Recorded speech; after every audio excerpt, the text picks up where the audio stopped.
Assalamu alaikum wa rahmatullahi wa barakatuhu. Alhamdulillahi wa kafa. وعليكم السلام ورحمة الله وبركاته. Alhamdulillahi wa kafa wa salamun ala ibadihi alladhina istafa amma ba'd. Allahumma salli ala Sayyidina Muhammad wa ala ali Sayyidina Muhammad wa barik wa sallim. اللهم صل على سيدنا محمد وعلى آل سيدنا محمد وبارك وسلم اللهم صل على سيدنا محمد وعلى آل سيدنا محمد وبارك وسلم رب اشرح لي صدري ويسر لي أمري واحلل عقدة من لساني يفقه قولي ربي زدني علما ربي زدني علما ربي زدني علما.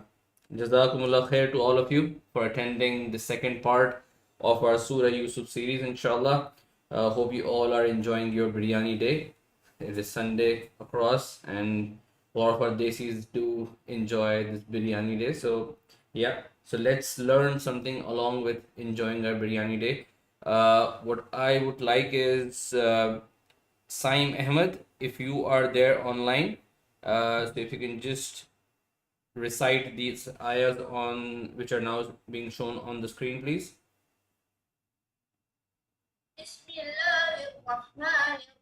Please start with A'udhu Billahi Minash Shaitanir Rajeem.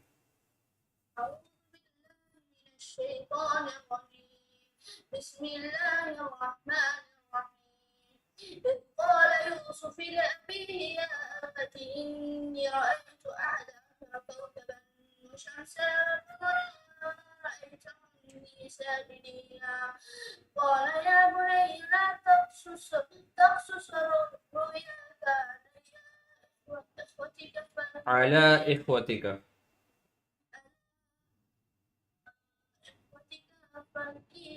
فيكيدوا لك كيدا إن الشيطان للإنسان عدو مبينا وكذلك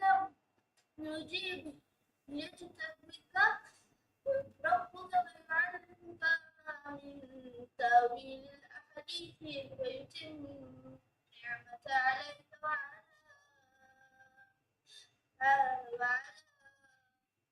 آل يعقوب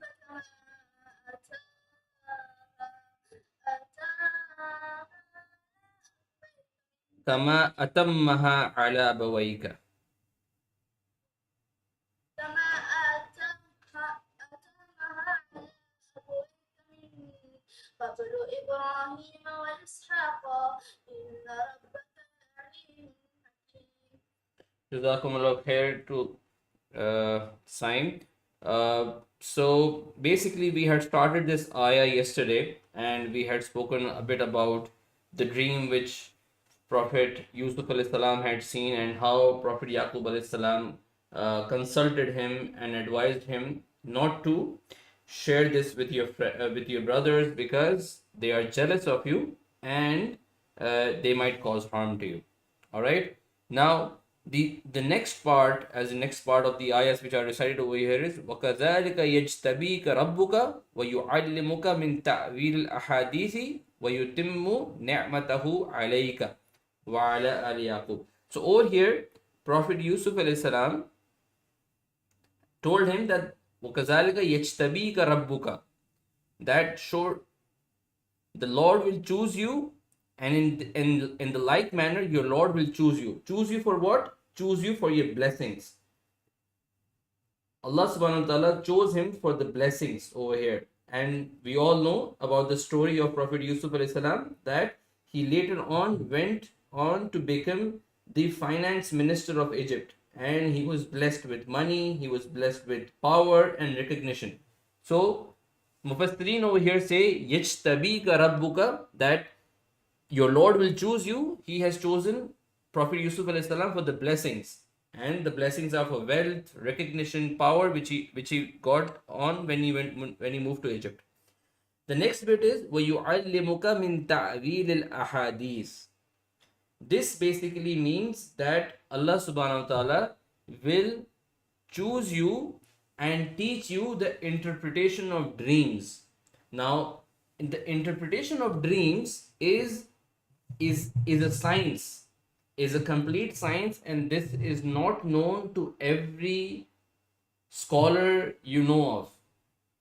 There are scholars who specialize in the interpretation of dreams, and only they should be referred to when you want to know what does a certain dream mean about. We will inshallah talk a bit about in detail about what kind of dreams are there and what should one be doing when they see a dream or not, when they see a dream. But this interpretation of dreams is from Allah subhanahu wa ta'ala also, and there are certain people who specialize in that. Before going on into a bit of discussion about dreams, the third part which Allah Ta'ala, which Prophet Yaqub alayhi salam mentioned is وَيُتِمُّ نِعْمَتَهُ عَلَيْكَ وَعَلَى آلِ يَعْقُوبَ, and he will perfect his bounty upon you and upon the house of Yaqub. This, Mufassirin say, is the basharat, is the glad tiding of prophethood. That Prophet Yusuf alayhi salam has been chosen to become a prophet, and this is a ni'mah, this is a bounty on him and the family of Yaqub alayhi salam. So these are the three things which Prophet Yaqub alayhi salam mentioned when Prophet Yusuf alayhi salam narrated to him his dream. Now, just a bit of detail about dreams. We all get very fascinated about dreams, that okay, I've seen such and such in a dream, I've seen so and so in a dream, what does that mean? Some people get scared when they see a certain dream, some people get happy when they see a certain dream. So yes, some dreams do have meanings, but some dreams don't have meanings.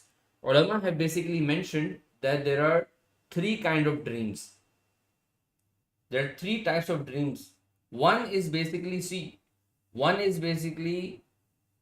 you see what you have already experienced during the day, as in you've had a very busy day doing this and that, and then when you sleep at night, by the time when you were sleeping, that was still running in your mind, you were just thinking about it, and then the same comes to you in the dream. So this kind of dream, ulama said, this is a false dream. This does not have any meaning. This does not hold any truth. The second type of dream is that shaitan basically puts something while you are asleep. He ignites a certain dream. That might be something which might scare you. That might be something which he might show you something which makes you happy.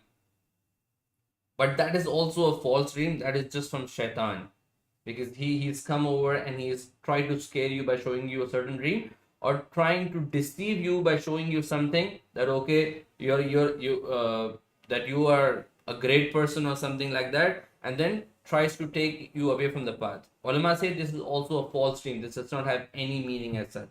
This is also one of the ways in which shaitan deceives you. The third type of dream is basically when Allah subhanahu wa ta'ala puts something in a person's heart or shows something to him in a dream. That is something which holds true. That is one type of dream which is true. The question comes is, how do me and you know which one is a true dream, which one is a false dream? We don't know that.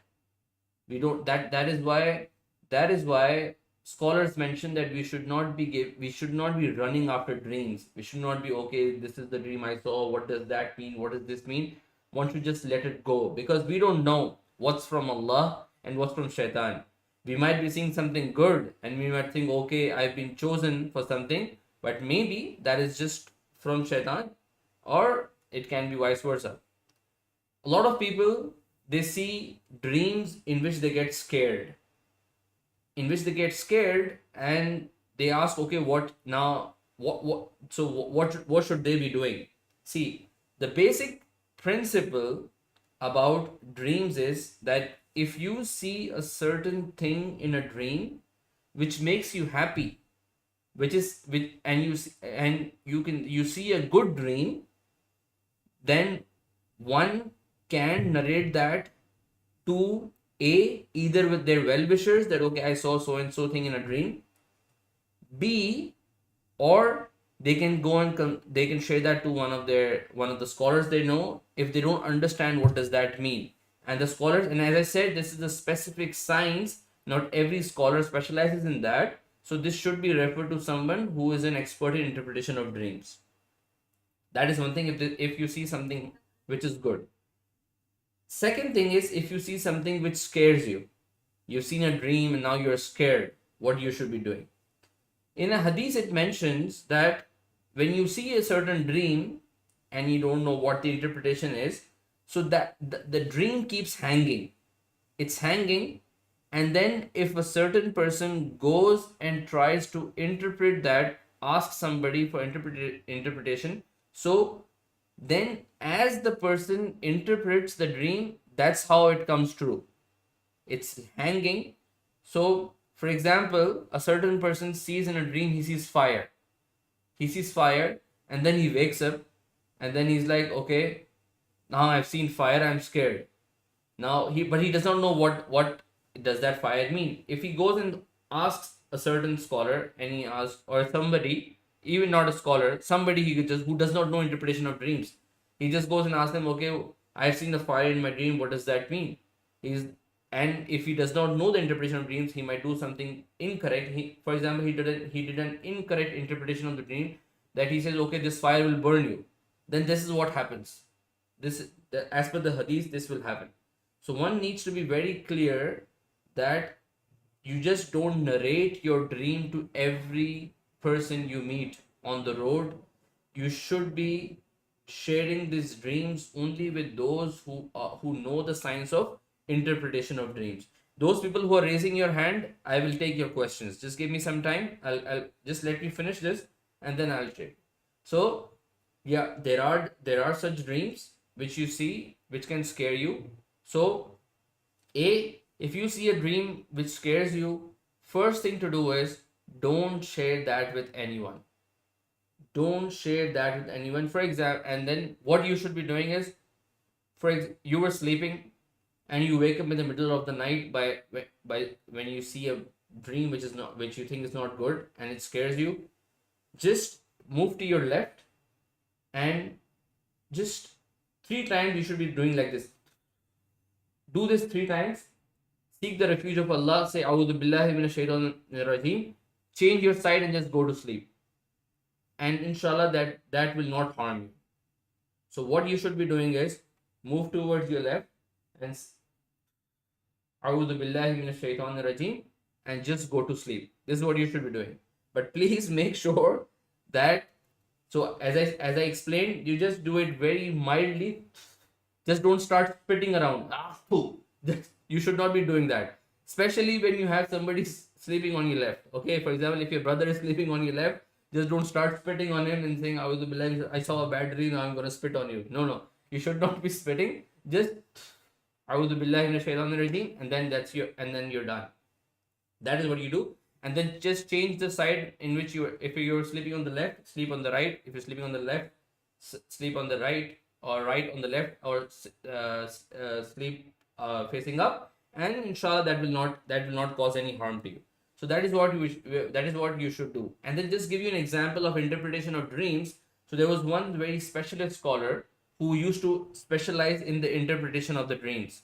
Now what would happen now? And he had a majlis, so somebody came and asked him, I saw a dream in which I saw fire. And he said, okay, you've seen fire, there's going to be something good happening to you. You will get profit, as in your business or something. He's like, okay, fine. After some time, after some days, some other person came in and he saw, in a dream, I saw fire. And he said, there's going to be a loss in your business. So there was one of his student who was sitting next to him. He's like, I don't understand. He's like, some days back, a person came and he asked you about a dream, and he said, and you told him you will get a profit in your business. After a few days, some other man came and he also saw fire, and you told him there's going to be a loss in your business. He said, see, that person saw fire in his dream when it was winters. In winters, fire gives you comfort. So that's why I said you'll get a profit. But and this person who saw fire, he saw it in summers. In summers, fire causes you harm, as in it causes you discomfort. That's why I told him that you will get a loss.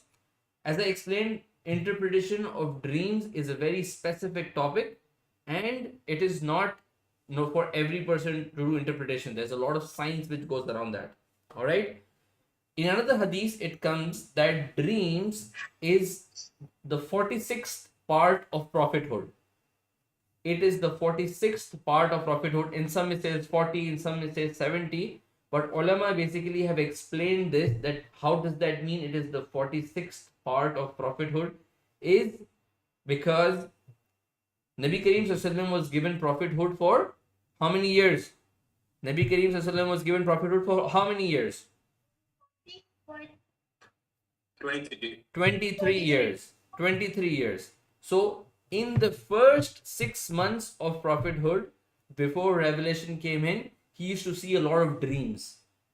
He used to see a lot of dreams. So, the half of 23. So, if you break down 23 into halves, how many halves does that become? 23, If, 11 and a half, So- 11 and a half. no, don't break 23 into, don't divide it by 2. Make 43. 46. So 23 into 2, if you each year, if you break it into 2, it makes 46. Double. 40, yes, double 46. And then 6 months, 1 divided by 46. That is why dreams are called the 46th part of prophethood.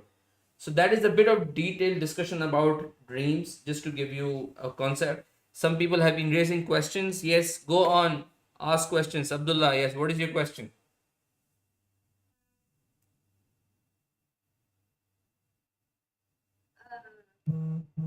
Yeah, do you have a question? You can't remember. Okay. Somebody else. Who else was raising your hand? Waji Ansari. Yes, sir. You said that we shouldn't tell bad dreams to others. What if, like, we are comforted after telling the bad dreams to your parents? Sorry. Can you please repeat your question? I was not able to follow. You said that it's not good to tell others your bad dreams, right? Yeah. So what if you're like really scared from the inside and you get comforted by telling your parents? So is that allowed? No. So, if you see a bad dream, just don't share that to anyone. Don't share that with your parents also. What you should be doing is, as I said, seek refuge in Allah. A'udhu billahi minash shaitanir rajim. See, Allah is the one who gives comfort to everyone. Allah is the one who gives comfort to your heart. When you seek the protection of Allah, Allah will definitely protect you. Yes, but what happens, for example, if you, this is a dream which you see once, you seek the refuge in Allah, and majority of the time this will not repeat. But for example, you keep getting this dream repetitively, this keeps coming to you every now and then when you go to sleep, then definitely you should consult your parents. Speak to your parents about it, and they inshallah will take you to a certain scholar who will help you through it. But that is when this becomes a very repetitive. Inshallah, this will not become repetitive. If you do what the sunnah tells you to do, seek the refuge in Allah, a'udhu billahi minash shaitanir rajim, 3 times on the left, and inshallah go to sleep, definitely Allah Ta'ala will protect you and this will not happen again. But if for example this happens again, then definitely go and speak to your parents about it, and then you can refer to a scholar about it. Yes, Muhammad Azim. And I was just going to ask, which kind of scholars do we go to for the interpretation of dreams? Like, See, there are certain specialists in the interpretation of dreams. If you want to speak to a certain person about it, kindly direct message me, inshallah, and I can refer you to someone who specializes in the interpretation of dreams. Yeah, Abdullah, you have a question? Yes, I had a question that how can we know if the dream is from Allah or Shaitan? That is why I told you we cannot know. We don't know. We don't know if it's from Allah. We don't know if it's from Shaitan. So that is why ulama said don't take dreams very seriously, because Shaitan deceives you a lot. For example, I'll tell you about somebody I know, and he saw a dream. So he saw a dream and he saw a very good dream. He saw a very good dream, and he thought, oh man, I have become a wali of Allah. Oh, I am I have become the chosen one. So he went and he went and told about that dream to his sheikh, and his sheikh told him, do istighfar. So Basically, he thought that it was something great, but his sheikh knew that though this was shaitan, he was deceiving him. So he told him, do istighfar. At times, this is, as I say, it is a basharat also. It is a basharat also. But then it all depends. And because we don't know if it's from Allah and shaitan, we should not be taking dreams so seriously. If you see something good, say Alhamdulillah and forget it. If it's gonna be something good, it will come to you. If you say if you see something which causes you harm, which discomforts you, as I explained you what you should be doing, and inshallah this will not cause you any problem. Okay, guys, are we okay with the discussion of dreams or any other question? Yes, I have a question. yes, please. Like you told, we have the dream again and again. If shaitan gives the dream again and again, what should we do? As I said, see, every time when you see a wrong dream, what do you say? A'udhu billahi minash shaitanir rajim. See, do you all understand shaitan is your enemy? You all agree shaitan is your enemy? Okay. Can you see shaitan? No. How can you fight against him? Said A'udhu Billah. Exactly. Seek the protection of Allah. Allah Ta'ala is the one who's made shaitan. Allah Ta'ala is powerful or shaitan is powerful? Allah is powerful. If you join the army of Allah, if you tell Allah to protect you from shaitan, then what can shaitan do to you? Nothing. Then just say, A'udhu billahi minash shaitanir rajim. Seek the protection of Allah. Once you're in the protection of Allah, then shaitan cannot do anything to you. And as I explained to you guys earlier also, as I told you guys yesterday also, make a habit that before you go to sleep, recite Surah Falaq, Surah Nas three times and blow it over your body 3 times. Inshallah, these bad dreams will stop affecting you. All right? I have a question. Yes. Yeah, I was saying that, like, if we have any dreams, so then is it okay, like, if any like a horror dream or something, that if we become sad of it, any sad dream, so is it okay if we tell our parents? No, see, I've already responded to that question. See, if you see it once, there is no need to share that with anyone. Seek the protection of Allah and go to sleep. Inshallah, this will not affect you again. But if it starts, if you keep getting it repetitively, if it keeps coming and bothers you, then definitely speak to your elders about it and consult a scholar who can help you through it. Okay. So I have one more question. Yeah. So I've heard if you have a good dream and you tell it, you can because of hasad you can get like the evil eye. So is it okay if we can tell good dreams, or we should keep them? No, as I said, see, good dreams, yes, you can share with people, but make sure that you share it with your well-wishers. And in today's day and age, again, it is very difficult to know who is your well-wisher. So, yes, if you have some very good close friends who are your well-wishers and who are happy in your achievements, then you can share that with them, or you can share that with your elders, parents, scholars.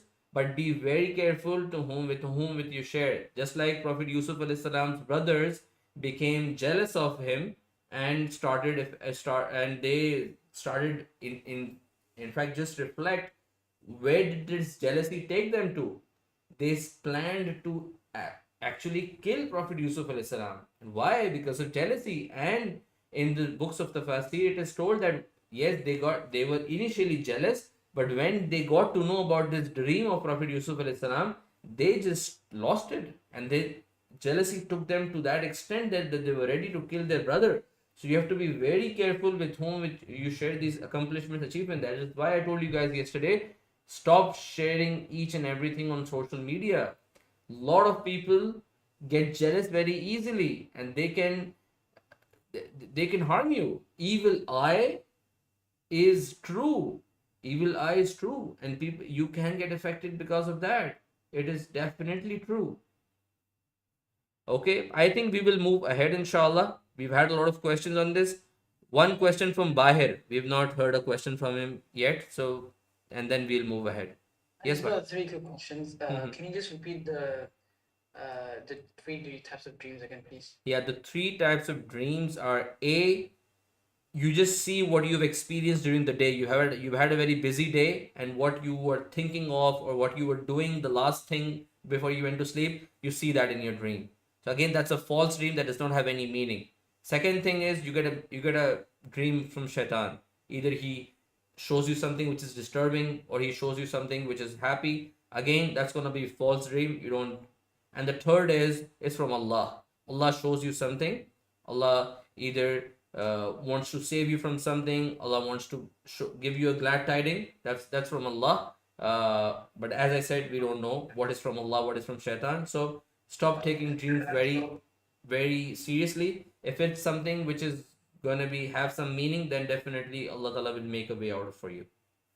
Okay. And the thing is, you said that if you see a good dream, you can narrate that. Can you just complete that, please? Yeah, if you see a good dream, you can narrate that to your well-wishers, any scholar. Can we tell Sheikh Saab? Definitely you can tell Sheikh Saab about it. If you see a good dream, bad dreams, just ignore them. Just ignore them.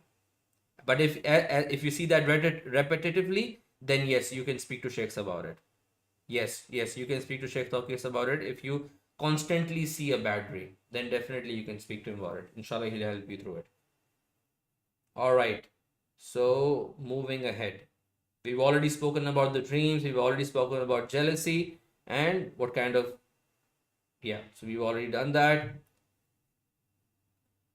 All right. Let's move ahead. Who is next in our recitation? Muhammad Umar. Are you there, Muhammad Umar? Guys, kindly put your hands down also, so that I know that you guys there are no more questions, please. Yeah, Muhammad Umar, can you please recite the ayahs which are now showing on the screen? Yes. Bismillah, A'udhu Billahi Shaitanir Rajim. Bismillahir Rahmanir Rahim. لقد كنا في يوسف I can't see it. Yeah. وإخواني No. Sorry. So it's لقد كان في يوسف وإخوته آيات للسائلين. I can. I think. لقد كان في يوسف وإخوانته آيات للسائلين. Sa'ilin. I think. Are you using a mobile? It seems the screen is not clear to you. I can't. It's very small. I can't. Yeah. It's okay. It's okay. We'll give a chance to someone else. Okay. Okay. I don't.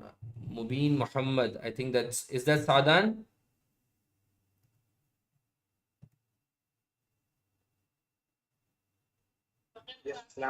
Master, like, can you please recite the ayahs which are now showing on the screen? Sir, the screen is blurred. The screen is blurred. Okay, fine. Let it be. Then I will recite it. Okay. Okay. But I can see the screen. Who can see the screen? Abdullah. Okay, then you can recite it, please. Me too. Okay. I'll start. لقد في يوسف وإخوته إذ قالوا ليوسف وأخوه أحب إلى أبينا منا ونحن عصبة إنا اقتلوا يوسف واطرحوه أرضا يخل لكم وجه أبيكم وتكونوا من بعده قوما صالحين. Jazakumullah khair. Nurain, are you there? Or Usman Muhammad Khan, can you please read the translation? Usman Muhammad Khan. Of Yusuf and his brothers, there are signs for those who ask when they said, Yusuf and his brother are dear to our father than we are, while we are a powerful group for him. Surely our father is in clear error. Kill Yusuf or throw him in some land so that your father face may be your alone, and after then you may become a right Righteous people. righteous people. Jazakumullah khairan. All right. So in the next ayahs, Allah Ta'ala is saying, لَقَدْ كَانَ فِي يُوسُفَ وَإِخْوَتِهِ آيَاتٌ لِلسَّائِلِينَ, that in the story of Yusuf alayhi salam and his brothers, there are signs for those who ask. Tell me, I told you guys yesterday, what was the reason of revelation of this surah? Who asked a question to Nabi Kareem Sallallahu Alaihi Wasallam? The Jews. The Jews, yes. And what was the question they asked? What was the question they asked? Jews are Jews.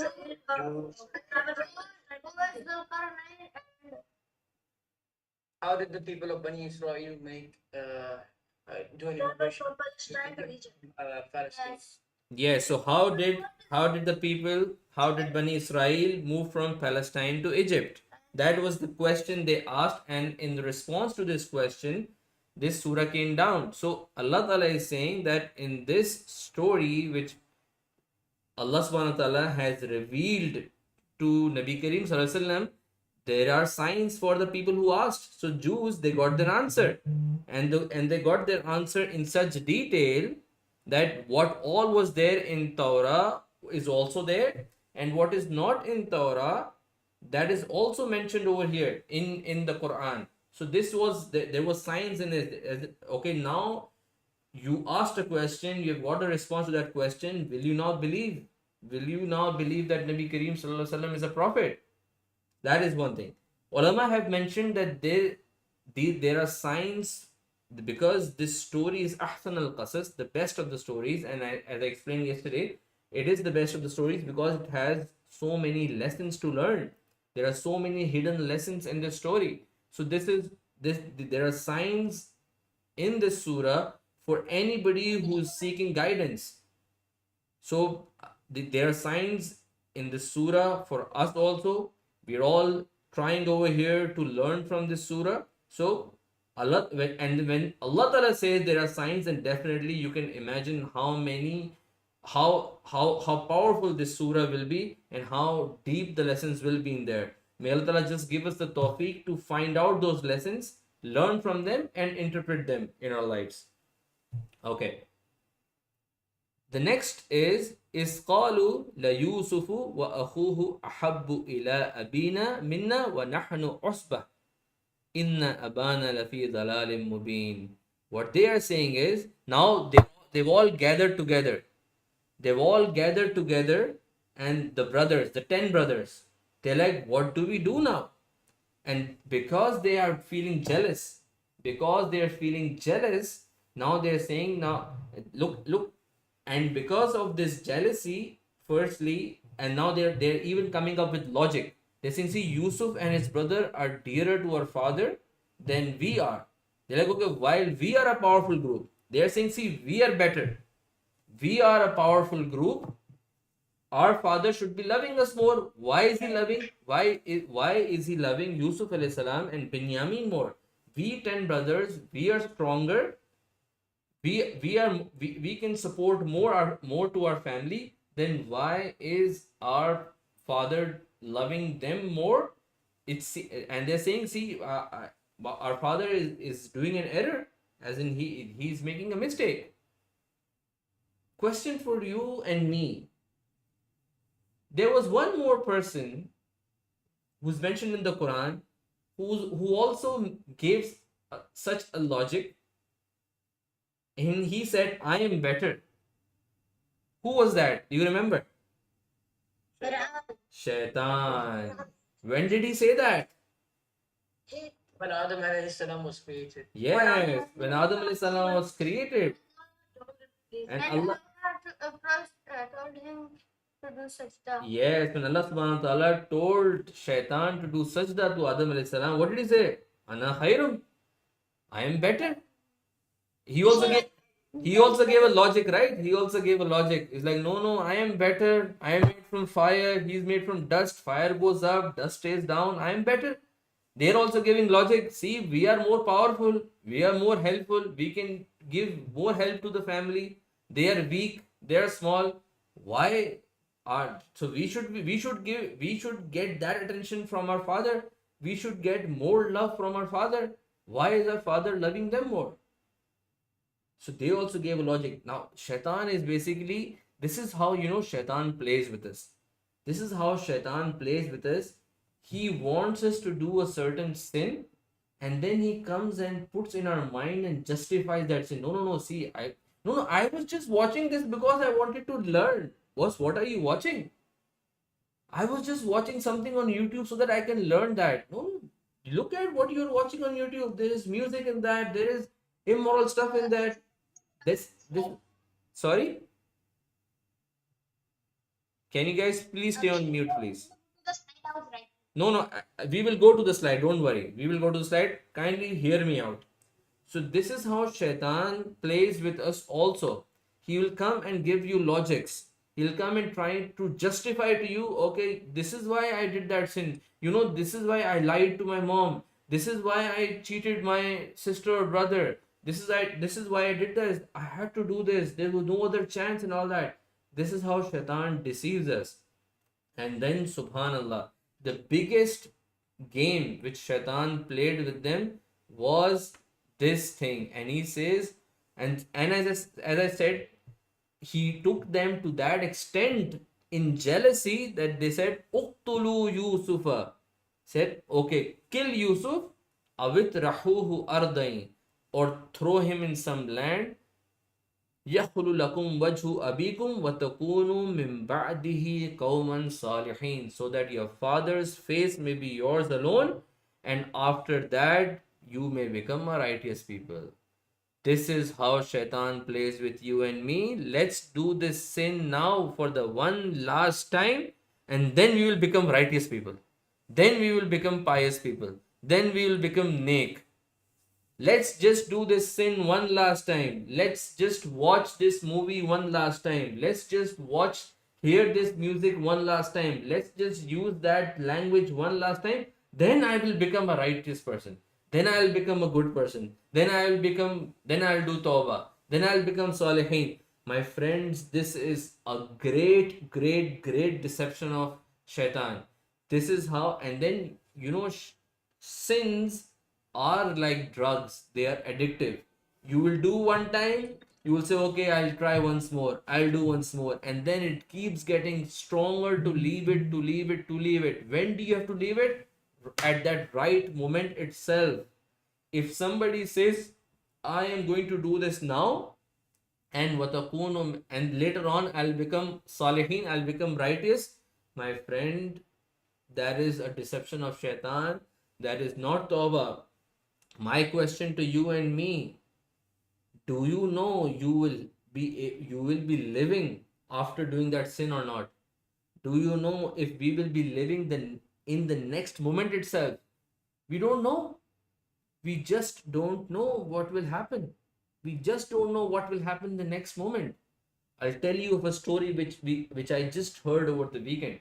One of my friend's elder brother, in his late 30s,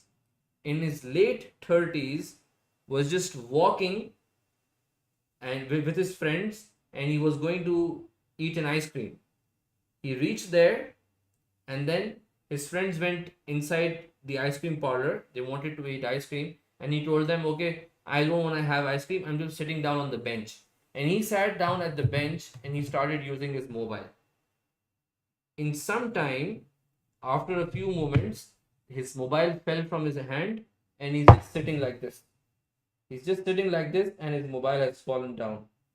And one of his friends comes out and he says, boss, your mobile has fallen down. Why are you not picking it up? And he does not respond. He's not responding at all. They come and shake him up. He falls down. He's got a heart attack. Late 30s only. There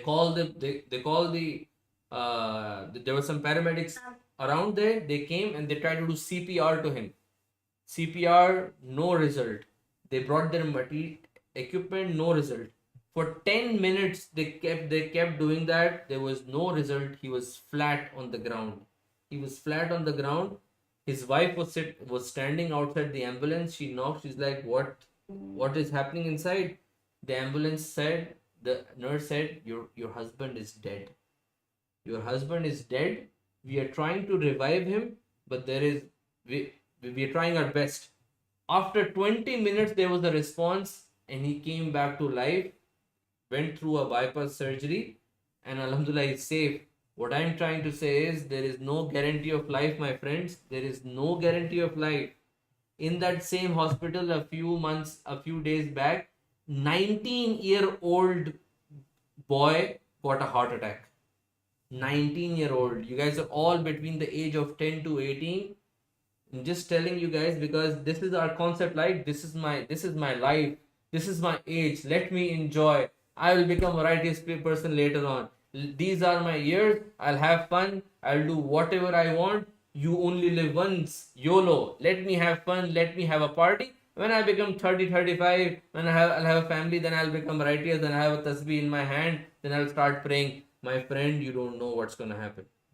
We don't know what is going to happen in the next moment. We need to do tawbah. We need to do it now. We all know in which sins are we. We all know where we are struggling. We need to tawbah just right away, right now. Yeah? How many of you know the steps of doing tawbah? What are the steps of doing tawbah? You have to say istighfar. Istighfar means what? Oh Allah, I am sorry. That's what you're saying. Oh Allah, I am sorry. After that, you have to stop the sin immediately. Exactly. That is You that. make a promise. That you Exactly. don't repeat. That is why what these brothers said, that later on will become righteous. This was not a tawbah. Why? Because tawbah means leaving that sin right away. And they said we later on. So this was not tawbah from them. So you say, oh Allah, I am sorry. Second is you leave the sin. Third, what do? You do tasbih. No, not tasbih. No, salah. No salah. No. I'll tell you. There are 4 steps. Guys, hear me out. There are 4 steps. Yeah, let me complete, boys. There are 4 steps to do tawbah. 1, leave the sin right away. Right away, you leave the sin. Second, have nadama. Feel sorry. Oh man, what have I been doing, man? Why did I watch that? Why was I doing that? Why did I do that? Why did I hear that music? Leave it right away. You have nadama. You feel bad. Feel remorse about it. Third thing is, make a commitment. I will never do it again. I will never do it again. And the fourth thing is, oh Allah, I'm sorry. Astaghfirullah. This is the 4 step. These are the 4 steps to do tawbah. Yeah? Leave the sin, remorse about the sin, resolve that you will never do it again, and fourth, seek the forgiveness of Allah, do istighfar. Yeah? These are the 4 steps of doing tawbah. There is a 5th step also, when, for example, you've harmed someone. Okay, you went and like for example, Hamza came and he hit Abdullah. Hamza came and he boxed Abdullah. Now, once he did that, now he's feeling sorry. Oh man, what? Oh, astaghfirullah, why did I do that? So for him, along with the 4 steps, he has to do one more step. He has to go to Abdullah and tell him, oh Abdullah, I'm sorry. Oh Abdullah, I'm sorry. Can you please forgive me? And then that's how his tawbah will be complete. All right. So this is the 4 steps. If this is not related to someone, but 5th step, for example, if you have stolen money from someone, then the 5th step is go to him and tell him, sorry, I stole this money from you. This is your money back. Or for example, you did ghiba. Yeah, you backbited. For example, if I backbited about Abdullah and said, oh, Abdullah is like this and like that. So later on, but then I will not go and tell Abdullah, oh Abdullah, I told Hamza that you like this or like that. Please forgive me. I'll just tell him, oh Abdullah, you have a lot of rights over me. Just forgive me. Just forgive me. I cannot fulfill all your rights. Just forgive me. So these are the steps in how you do tawbah. But then we need to do tawbah right away. Are you guys all ready to do tawbah? Yes. So all say astaghfirullah, astaghfirullah, astaghfirullah, and make a right commitment that you guys will never sin again. I will never sin again. We all will never sin again, inshallah. All right. Mustafa, you have a question, it seems.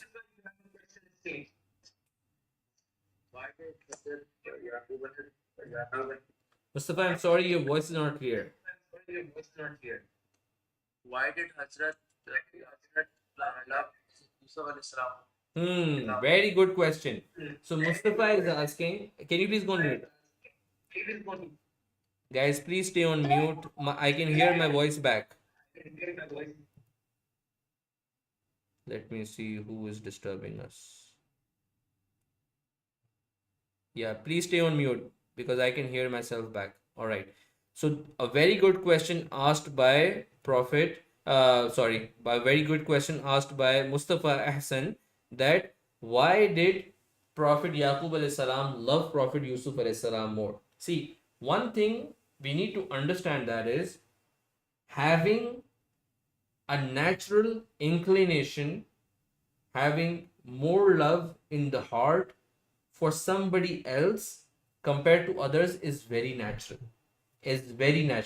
Even Nabi Kareem Sallallahu Alaihi Wasallam, as you all know, Nabi Kareem Sallallahu Alaihi Wasallam had multiple wives. So Nabi Kareem Sallallahu Alaihi Wasallam also, and then because one of the requirements from a person who has multiple wives is that he should fulfill the rights of all of them and treat all of them in the same manner. So Nabi Kareem Sallallahu Alaihi Wasallam also made a dua that, oh Allah, I'm just sharing that in my own words, that okay, do not hold me accountable for something which is beyond me. In his heart, the love for Hazrat Aisha radiyallahu anha was much more than the others. So he said, oh Allah, don't hold me accountable for that, because that is just beyond me. Yes, I am trying that I'll treat all of them in the same manner, but just because I'm just naturally more inclined towards Hazrat Aisha radiyallahu anha, don't hold me accountable for that. Ulama have mentioned that the reason why Prophet Yaqub alayhi salam had a much more inclined relation with Prophet Yusuf alayhi salam was because of the fact that Prophet Yusuf alayhi salam had been revealed that he's going to be a prophet. That he's going to be a prophet, he's going to be a righteous person, he's going to be a more obedient person. He was the chosen one from Allah subhanahu wa ta'ala. So naturally he was more inclined towards Prophet Yusuf alayhi salam, but nowhere it says that he was treating Prophet Yusuf alayhi salam above the other brothers. Nowhere doesn't say, and you cannot even expect that from a prophet. He was treating all of them justly, he was treating all of them in the same manner, he was fulfilling the rights of all of them, but it was just that because of he knew what Prophet Yusuf alayhi salam was going to become in the future, he naturally had more love in his heart for him. But it was not that he was only loving Prophet Yusuf alayhi salam and he was ignoring the others.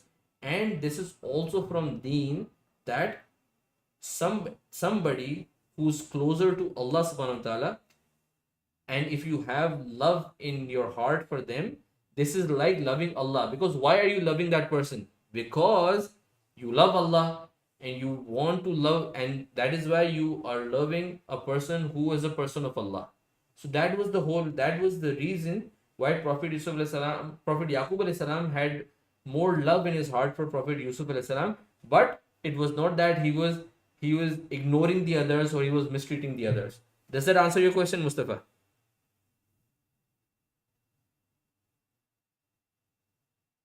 Yes. All right. Jazakumullah khair. All right. So let's move ahead now. This is done. Let me see if there is something else which we need to cover. Okay. So whom do we have now? Bahir, can you please recite these ayahs, please, which you are showing on the screen? أعوذ بالله من الشيطان الرجيم بسم الله الرحمن الرحيم قال قائل منهم لا تقتلوا يوسف وألقوه في غيابة الجب يلتقطه بعض السيارة إن كنتم فاعلين قالوا يا أبانا ما لك لا تأمنا على يوسف وإنا له لناصحون أرسله معنا غدا يرتع ويلعب وإنا له لحافظون قال إني ليحزنني أن تذهبوا به وأخاف أن يأكله الذئب وأنتم عنه غافلون قالوا لئن أكله الذئب ونحن عصبة إنا إذا لخاسرون. Jazakumullah khair. Who do we have? Usman Muhammad Khan. Can you read the translation, please? Okay. Teacher, one, he did it. Sorry? He finished. He did it, I think. Usman read the translation once. Okay. Yes, I did. Okay. Who else do we have? Muhammad Hamza Ali Khan. Yeah. Can you please read the translation, please? Them said, do not kill Yusuf, rather cast him into the bottom of a pit, so that some wayfarer picks him up. If you are going to do something at all, they said, our father, why is it that you do not trust us with Yusuf, while indeed we are his well-wishers? Send him with us tomorrow, that he may eat and play, and of course we are his guards. He said, it makes me sad that you should take him away, and I fear lest a wolf should devour him while you are heedless of him. They said, if the wolf eats him while we are a strong group, we are 10 losers indeed. Jazakumullah khair. All right. So moving on, now they are planning what to do now. So earlier they said the 10 brothers gathered together and they said, okay, let's kill him. Let's just kill him and get done. As in, we will not, we will just get rid of him, kill him. Then one of them said, and the Mufassirin have said this was the eldest one. The eldest one, and his name was Yahuda. He said, do not kill Yusuf. Let's not kill him. What we will do is, we will just throw him in a well. Let's just throw him in a well, and what will happen is that because there were travelers who would come in that, and once somebody is gonna come over there, so people will be passing from there, and when they want to take out water from the well, and they will throw the bucket inside, and they will see, okay, oh, there's a boy inside, and they will take him along. So let's just not make our hands dirty by doing such a sin of killing someone. We want to get rid of him only, right? So how can we just get rid of him is just throwing him in the well, and our goal will be achieved. The goal is to get rid of Prophet Yusuf alayhi salam, so that we can get the attention of our father Yaqub alayhi salam, and we can do that without killing him, and just taking and just throwing him in a well and getting rid of him. So basically he was trying to save Prophet Yusuf alayhi salam. He was trying to save Prophet Yusuf alayhi salam a bit so that he does not get killed. Allah Ta'ala just put that in his heart that he should protect him, and okay, killing is a very big thing. Let's just try and protect his life. And in the books it is also mentioned in tafsirs that for 3 days when Prophet Yusuf alayhi salam was there in that well, it was the same brother. For 3 days he used to bring water and food for him over there. but he could not take him back because he was scared of the remaining 9 brothers. Because those 9 brothers, they said, okay, if you stop us from killing him, then we will also kill you. So basically, when while they were discussing, so they tried to the eldest one tried to save Prophet Yusuf alayhi salam, but then they said, if you're gonna do that, then we will kill you also. So basically, they became a big group, and he was not able to fight that group, but he just tried to save Prophet Yusuf alayhi salam as much as he could. Yeah, guys, please stay on mute. When I sorry, I can't hear you guys. Sorry. Try to say. Yes, the eldest one tried to save. I mean, the eldest one is the eldest, so how can it's No, but then see, okay, good question. So you're saying the eldest one is the eldest, how could he not? But then, for example, there are 9 others. How can he fight the 9? Okay, he is the elder, he can beat 1, 2, or 3, but the remaining 6 or 7 will eventually catch him, right? You cannot fight 9 person at the same time, so he was not able to control them. Yeah. But he can tell his father, right? Sorry? If possible, if possible, he can tell his father. He can tell his father, but then if okay, fine, he'll tell his father about it, and his father will scold them. Later on, he will be alone. Then those 9 people will beat him up again. He can just say for that moment itself, yes, he might scold them, he might punish them or something. Later on, again, he will find them over there, and those 9 people will then cause harm to him. So he could not open up his mouth not in front of his father, and not also try to save him. But then what he did is what was good is he played his part. He tried to minimize the impact. There is a lesson in this for us also. When we are with friends, we are in school, when we are in universities, also these bullying things happen a lot. There are a group of guys who bully others. Usually they bully the weaker ones. Now, for example, is if we are not part of that, what happens? What eventually happens is, we, rather than choosing to help the weaker one, we become part of the bullying team, and so that we don't get harmed. But he played his part over there. He tried to cause less of the damage. He tried to bring the damage down. That is what my approach and your approach should also be. We should not be part of the bullying group.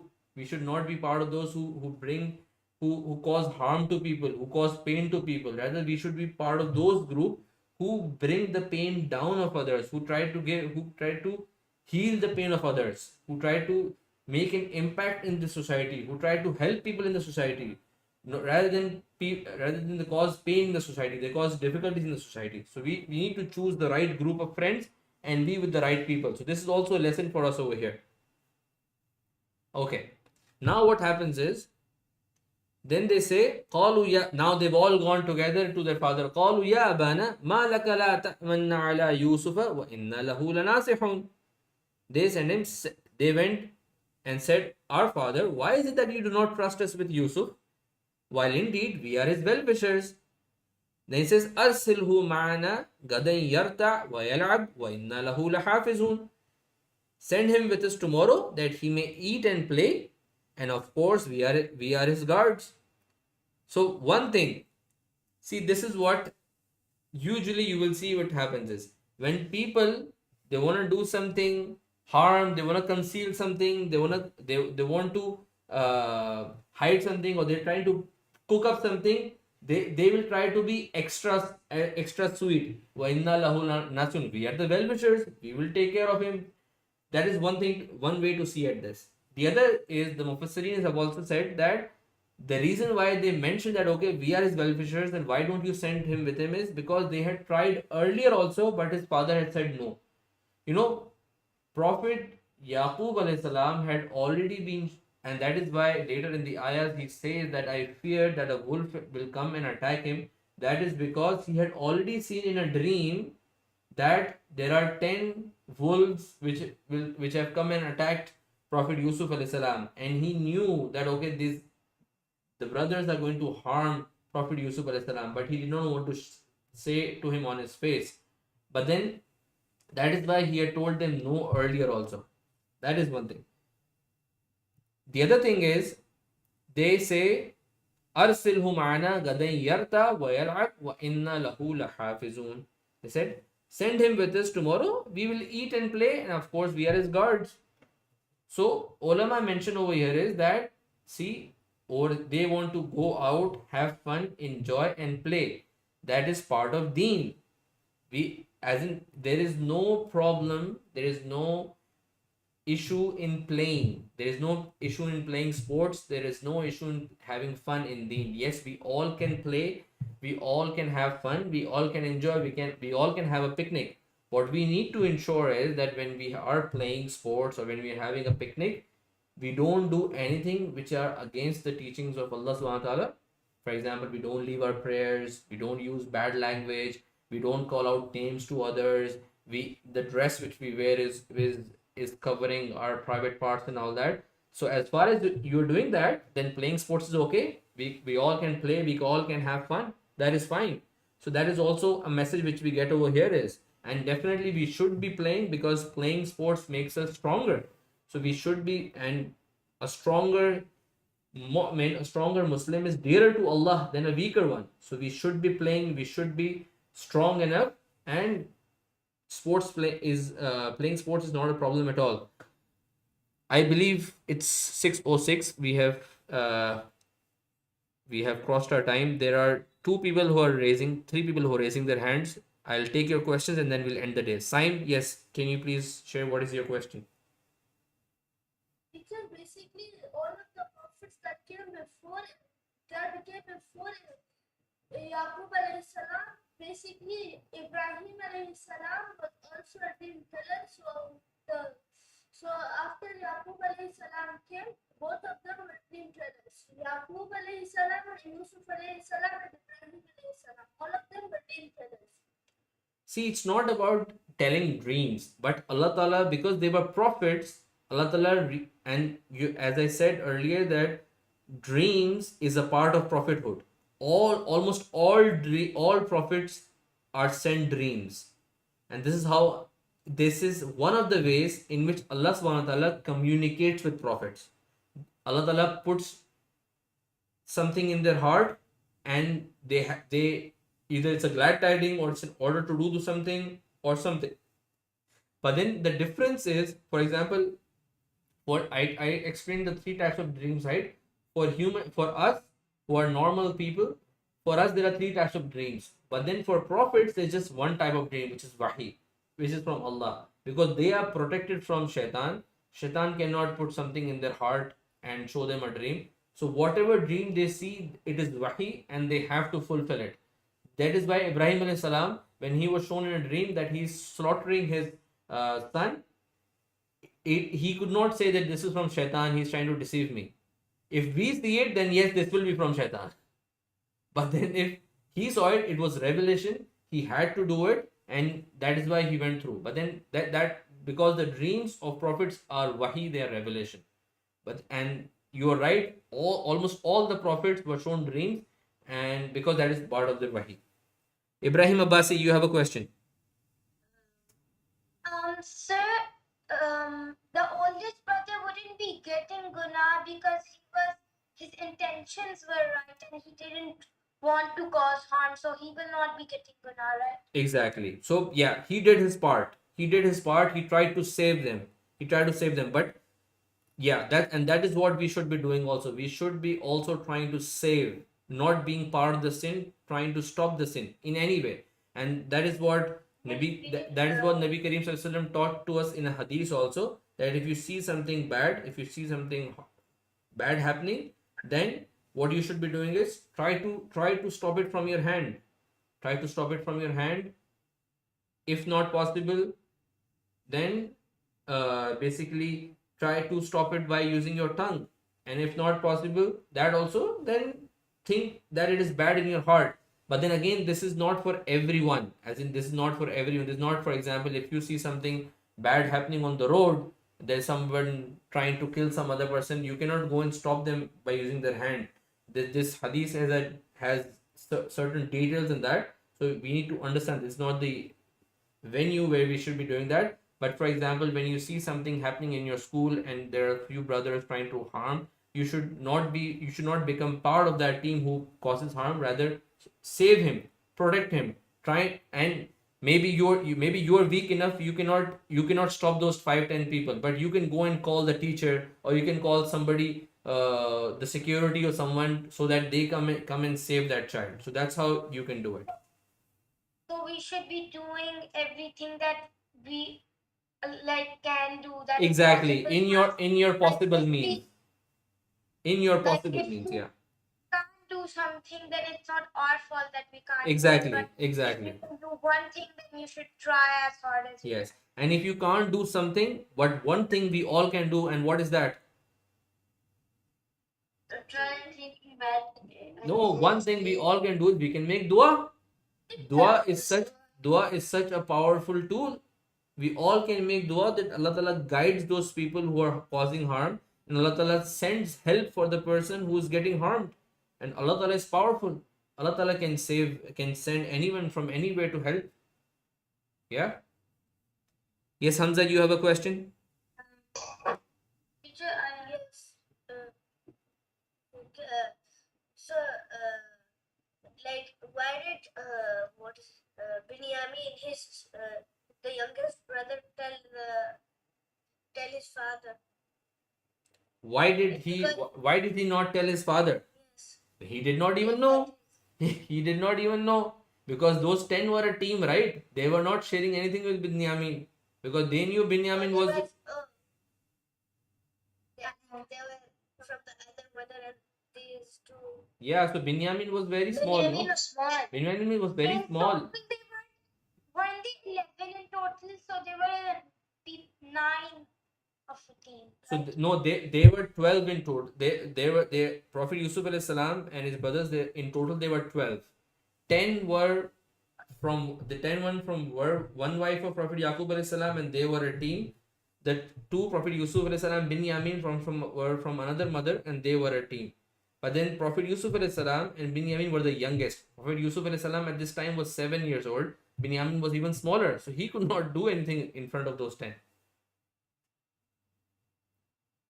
Okay, are we done? Abdullah, you have a question? Yes. Yeah. Forgot. All right. Later, inshallah. Jazakumullah khairan to all of you. Inshallah, I will see you guys next week. Assalamu alaikum wa rahmatullahi wa barakatuhu. Wa akhiru da'wana and alhamdulillahi rabbil alameen. Allah Hafiz. Alaikum assalam. Assalamu alaikum wa rahmatullahi wa barakatuh. Bye.